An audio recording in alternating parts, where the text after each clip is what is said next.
Oui, bonjour, mon nom c'est Laurent Marcoux de coachingdevente.com. Je voulais juste faire une petite vidéo parce que j'ai remarqué que il y avait beaucoup de gens qui me posaient des questions au sujet de la vente, toujours sur le même sujet. Puis ce sujet-là, c'est comment faire pour avoir un produit qui plaît à nos consommateurs, mais au moment de le créer, là. Puis moi, il faut que je vous dise que j'ai étudié en design industriel avant d'ouvrir mon entreprise de consultation de vente. Donc, j'ai produit, moi, des objets pour des entreprises là, qui étaient en démarrage, qui voulaient tester leur public cible, tout ça.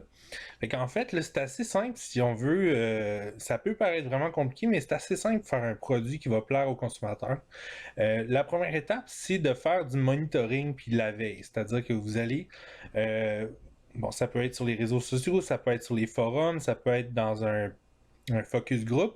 Là, ce que vous allez faire, vous allez recueillir de l'information. Fait que la première étape, c'est ça. C'est la même chose qu'un protocole de recherche scientifique.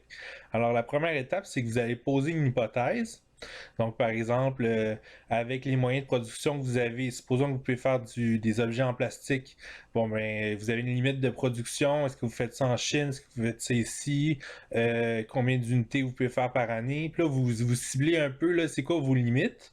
Puis dans vos limites aussi, qu'est-ce que vous voulez faire? C'est quoi votre motivation? Par exemple, si vous voulez construire quelque chose avec la technologie, parce que c'est votre passion, ben, ça vous inspire, puis ça vous limite en même temps. Puis c'est comme ça que créativement, vous allez trouver un peu votre niche, là. Puis une fois que vous avez posé votre hypothèse, par exemple, l'hypothèse, c'est que les gens ont besoin d'accessoires pour leur iPhone, mettons, leur iPad. Donc, partez sur cette idée-là. OK, quel accessoire je pourrais créer en plastique, 10 000 unités pour l'iPad? Bon, mais ça vous permet de bâtir une hypothèse. Votre hypothèse, par exemple, c'est, euh, par exemple, quand je reviens du travail, j'utilise mon iPhone à tous les jours. Donc, qu'est-ce que je pourrais faire pour, par exemple, mettre mon iPhone dans mon auto ou écouter mon iPhone dans la voiture sans que ce soit compliqué? Est-ce qu'il y a un accessoire qui existe sur le marché pour ça? Non, non. Donc, vous cherchez ça. Là, ce que vous allez faire un genre de petit sketch où vous allez au moins là, faire une description de l'objet que vous avez en tête, c'est ce que j'appelle l'hypothèse. Puis là, vous allez présenter ça à des publics cibles, vous allez tester votre marché, puis en fait, ce que vous allez faire, c'est que vous allez créer un petit prototype, comme un pré-prototype, si vous voulez. Ça peut être juste une image, un dessin. Si vous êtes vraiment talentueux, faites une modélisation 3D avec une animation. Puis vous allez lancer ça dans le marché, OK? Lancer ça dans la savane, sur le web, où vous allez aller directement, comme j'ai déjà fait un jour, vous allez aller dans un centre commercial. Comme à Québec, on a un gros centre commercial qui s'appelle Place Laurier. Puis j'ai déjà testé des objets là. Vous pouvez aller dans un centre commercial comme ça. Puis là, vous allez donner des récompenses aux gens. Ça peut être 10 $, ça peut être une carte cadeau, là, c'est pas important, pour qu'ils vous critiquent votre produit, puis vous allez prendre le feedback à ce moment-là. Puis vous allez avoir des réponses farfelues, étranges. Si vous posez vraiment les bonnes questions, vous allez avoir des réponses du genre, moi j'ai déjà eu cette réponse-là. Ok, je veux mon hypothèse, c'est développer un objet de mode. Et puis, parle-moi là tu sais, si je voudrais créer une marque là, qui plaît aux femmes, là, qu'est-ce qu'il faut que je fasse? Puis là, la fille me répond, ma marque de shampoing me comprend mieux que mon chum. Tu sais, ce genre de réponses-là vraiment étranges, bon, on les entend en focus group, puis on les saurait pas autrement. Fait qu'avec cette information-là que vous avez trouvée, vous allez pouvoir valider votre hypothèse. Par exemple, vous pensez là, que votre accessoire pour iPhone, il faut qu'il soit, mettons, super slick, le super sexy, le full parfait. Là, vous comprenez là, le design parfait, impeccable. Là, vous allez dans votre focus group, puis les gens vous disent non, non, il faut que ça soit indestructible. Puis le mot qu'ils utilisent, là, c'est indestructible. Parce que leur écran d'iPhone, il casse toujours, OK? Puis là, il faut qu'ils le remplacent, puis etc. Puis ça coûte cher, puis j'ai pas les moyens. Puis qu'est-ce qui se passe si je me fais voler mon iPhone, puis je le retrouve, mais il est cassé. Puis là, tu sais, comprenez? Donc, ça, c'est le genre d'informations qu'on va avoir en focus group. Fait que là, vous retournez à votre hypothèse de départ dans votre protocole. Puis là, ce que vous dites, c'est Bon, ben, je me suis trompé. Mon hypothèse, moi, je voulais faire quelque chose de super design pour la voiture. Je me rends compte, les gens ont des problèmes avec leur iPhone, c'est que leur iPhone, il casse. Fait que là, vous revenez sur votre table à dessin, vous dites, est-ce que je suis capable de créer un genre de iPhone incassable? Est-ce que, tu sais, vous réfléchissez, puis là, vous essayez de voir avec vos capacités de production, puis vous allez trouver comme ça une niche là, qui est sur le marché, puis éventuellement, vous allez pouvoir breveter votre idée parce que vous allez avoir de l'information de marché, vous allez avoir aussi par exemple, des informations technologiques, vous allez avoir accumulé de l'information comme ça. Fait que ça, c'est la première étape, comme valider l'hypothèse. Puis la deuxième étape, c'est de faire de la recherche de marché. Donc, souvent, les gens en entrepreneurship vont dire faites beaucoup de recherche de marché, faites un plan d'affaires. Moi, ce que je vous suggère, là, c'est vraiment de partir de vos limites à vous, tester votre hypothèse, ensuite de faire la recherche pour valider qu'il y a un marché. Donc, c'est bien beau là, savoir que les iPhones cassent toujours. Est-ce que vous êtes capable de les produire? Non. Ben voilà, c'est la fin de votre expérience. Hein. Moi, ce que je vous dis, c'est bon, vous êtes capable de créer des objets en plastique durables. Bon, ben ok, là, on fouille. Est-ce qu'il y a un marché? Est-ce qu'il y a de la concurrence? C'est quoi ma concurrence? Combien ça va me coûter lancer le produit? Est-ce que c'est accessible lancer le produit? Est-ce que j'ai besoin d'investisseurs étrangers parce que j'ai pas toute la matière première ici? Tu sais, c'est ce genre de questions-là.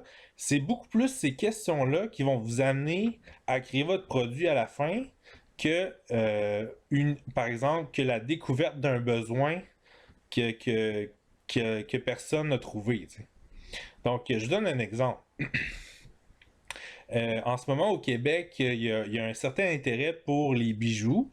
Puis on le sait parce que l'entreprise Caroline Néron fait vraiment du profit, puis ça a démarré au Québec. Puis on connaît le modèle Caroline Néron est en train d'être répété par d'autres personnes, par des compagnies de mode, etc. Puis on voit que ça marche là. Donc, bon, je ne sais pas sur le marché en ce moment, j'ai pas fait assez de recherche pour vous dire si une entreprise qui ferait des bijoux exactement comme Caroline Néron serait capable de la concurrencer. Mais ce que je sais, c'est que euh, Caroline Néron ne remplit pas tous les besoins en bijoux au Québec. Là. Donc, il y a certains bijoux qui ne font pas. Il y a des bijoux qui, par exemple, qui sont trop haut de gamme ou trop bas de gamme qu'eux ne font pas. Donc, il y a des espaces dans le marché pour faire des bijoux. Je vous dis ça parce que en ce moment même, moi je travaille sur des bijoux et puis j'ai développé des concepts. Puis je me cherche un investisseur, justement, si jamais ça vous intéresse. Mais parenthèse à part, je sais que le marché des bijoux au Québec, il y a des besoins. Donc, par exemple, si vous voulez développer des bijoux, là, votre hypothèse, c'est que votre bijou, il faut que plaise aux femmes de 18 à 35 ans parce que c'est le public. Ça. Bon, vous allez sur le terrain, puis là, vous allez parler aux femmes de 18-35 ans dans un centre commercial, sur Internet, dans les focus group, peu importe. Vous ramassez de l'information.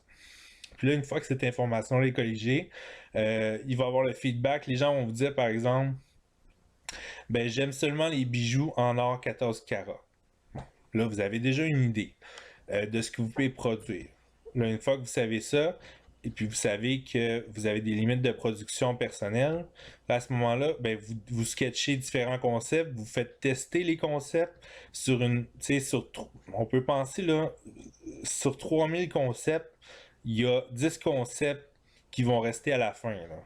On s'entend là, c'est vraiment, faut sketcher beaucoup, faut faire beaucoup d'itérations, faut faire beaucoup de changements mineurs pour arriver à un changement majeur, une vraie innovation à la fin. Donc, une fois que vous avez votre bijou, par exemple, là, vous allez remarquer que le bijou en forme de lune, ça plaît vraiment à la clientèle, puis vous êtes capable de le faire, puis vous êtes capable de le faire en 14 carats. Donc là, vous avez vraiment un objet qui va plaire à quelqu'un, à un marché. Bon, cette étape-là est faite. Donc, vous avez trouvé votre besoin, vous avez trouvé votre marché. Maintenant, il faut mettre les conditions expérimentales autour de vous, les conditions environnementales pour que votre idée soit pas juste belle sur papier, mais qu'elle se vende. c'est là que le bas blesse souvent. C'est pas au niveau là, de trouver l'idée. C'est que vous avez une bonne idée, mais vous la vendez pas de la bonne manière. C'est ça le problème souvent. Mais quand on est travailleur autonome, quand on est étudiant, quand on est entrepreneur en PME, on n'a pas nécessairement toute l'information pour s'équiper, pour faire du marketing, pour vendre, etc. Donc, si jamais vous êtes dans cette situation-là, je vous invite à me consulter pour savoir des petits trucs pour lancer votre entreprise. Puis souvent, là, c'est de l'information qui on n'a pas autrement que via un consultant ou un mentor ou quelqu'un qui a de l'expérience. Donc, moi, c'est ça que j'offre sur mon site coachingdevente.com. Puis, je vous invite à le visiter. Il y a de l'information gratuite sur mon site. Là. Vous n'êtes pas obligé de me consulter si vous voulez simplement lire. Vous pouvez aller dans la catégorie Startup. Et puis, j'ai des vidéos, j'ai des formations. Et puis, je vous invite à visiter ça. Et donc, je vais répéter pour être bien clair là, les étapes pour découvrir un besoin sur le marché. Alors, il y a 5 étapes. Première étape, on commence par définir exactement nos limites. Qu'est-ce qu'on peut produire, qu'est-ce qu'on ne peut pas produire. Deuxième étape, on fait une hypothèse de ce que le marché a besoin. Troisième étape, on valide l'hypothèse. Donc, on s'en va sur le terrain avec des vrais clients dans l'espace-temps, puis c'est-à-dire dans le moment de l'année, puis à l'endroit où ces gens-là magasinent. Donc, si votre objet va être vendu à Noël, faites votre focus group à Noël, dans la période des fêtes. OK. L'autre étape, ensuite, c'est d'une fois que vous avez cette information-là, c'est de faire de la recherche de marché pour cibler votre concurrence puis vérifier qu'il y a vraiment un marché. Puis la dernière étape, c'est bien sûr de vendre ce produit-là en faisant un prototype puis en mettant les conditions environnementales autour de vous pour que ce succès-là fonctionne. Donc, c'était Laurent Marcoux pour coachingdevente.com. Je vous invite à visiter mon site web. Bonne journée!